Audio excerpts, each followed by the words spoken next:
So guys, this is the Polyglot programmer, and today I want to try to solve this problem called house robber. I saw this on uh, list of interviewing questions.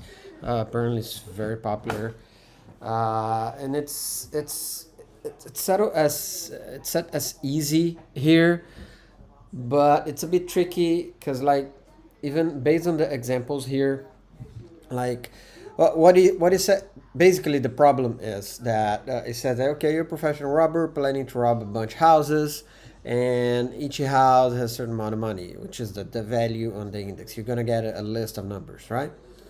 um, and the only constraint that you have is that you cannot rob two houses adjacent to each other because they have some sort of alarm. So so in the examples that they give you here is that they rob 1 and 4, and on this one they rob 2, 9, and 1. But so this kind of gives me, oh, okay, so then I just need to sum the odds and then sum the evens and see which one is bigger, and that will give me the solution, right? Yeah, that works for this too, but actually it's not true. It could have a max value on the first and summing the first and the last one, so that doesn't really work. So then what I started to think about is about this problem, is that I tried to think about this problem in a mathematical way.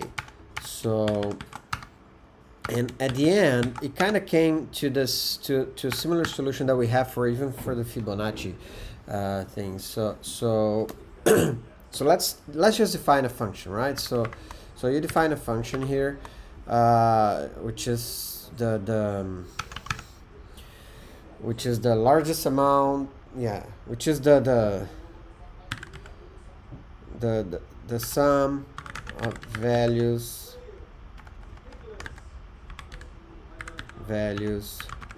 robbed in n number of houses, right? And then you have a I, which is the amount robbed for house I. Okay, so when you have this, so let's try to extrapolate this, right? So if you have one house, so if you have n equals 1, so what happens here? So f n equals 1, that means that your result is going to be whatever amount you had on house 1. Okay, so what if n is equals 2? Okay, so f n 2. Then you cannot rob two houses next to each other, so you're gonna rob a maximum between a1 and a2.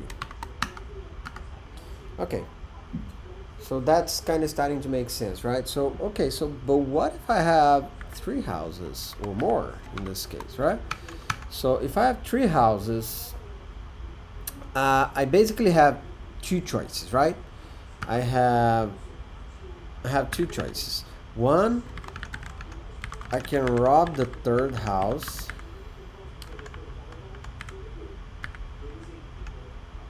and the first.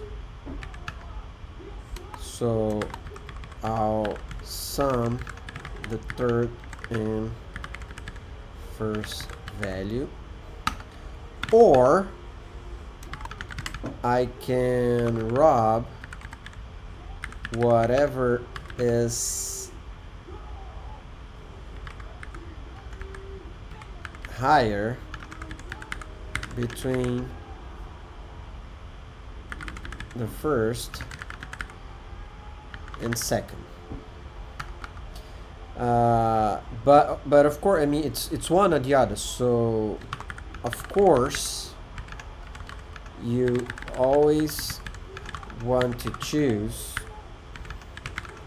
the max between the two options above, right? So that kind of brings us to a formula for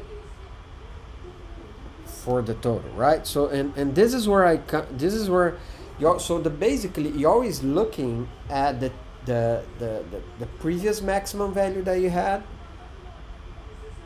and the current previous values. So you don't need to know the rest. So you kind of that's why Fibonacci comes to my mind, because optimal way to solve Fibonacci is using dynamic programming, where you only interested in the last two values, right? Or you can have some sort of hash map, which also works, but one of the solutions for Fibonacci is where you have only the last two. And for this one, it's going to be very similar.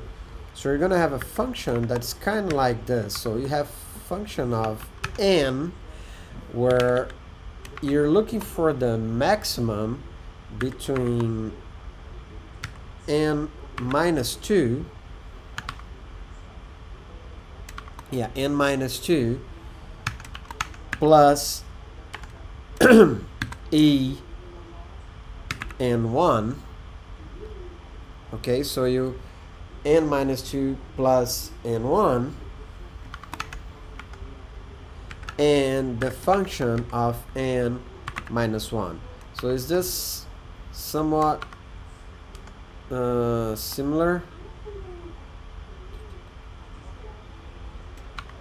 Yeah, I don't know, it's complaining here. I don't know why.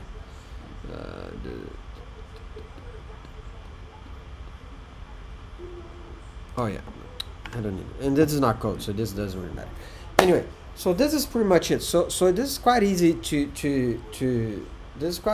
program. And you guys see, like I said, we only care about the last two values, right? So we're going to declare previous max equals 0 and current max equals 0, just to start off. And then we're going to go to our numbers for num in nums. And in here, we need to, whatever is on the current value, we're going to assign to a temp variable. Current max. Because we're going to use current max, we're going to replace the value of current max now. And current max is going to be equal whatever was on the previous max plus the current number, because the previous max is always storing one number two numbers behind, and the current max, right? And then in here you assign the previous max to temp, got temp to the previous max. So you're getting whatever was on the current max, now you're setting to temp to previous max, and here you just return current max.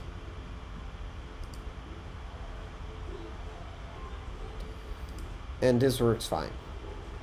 And it's quite fast. It doesn't use a lot of memory, so this is pretty good.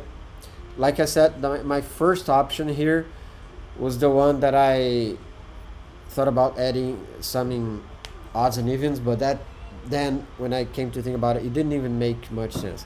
So this is it. It's a pretty straightforward exercise, so I hope you guys enjoyed it. If you did, please hit the subscribe button. Check me out on Twitch. I'm always here. Comment, and that's it, guys. Cheers.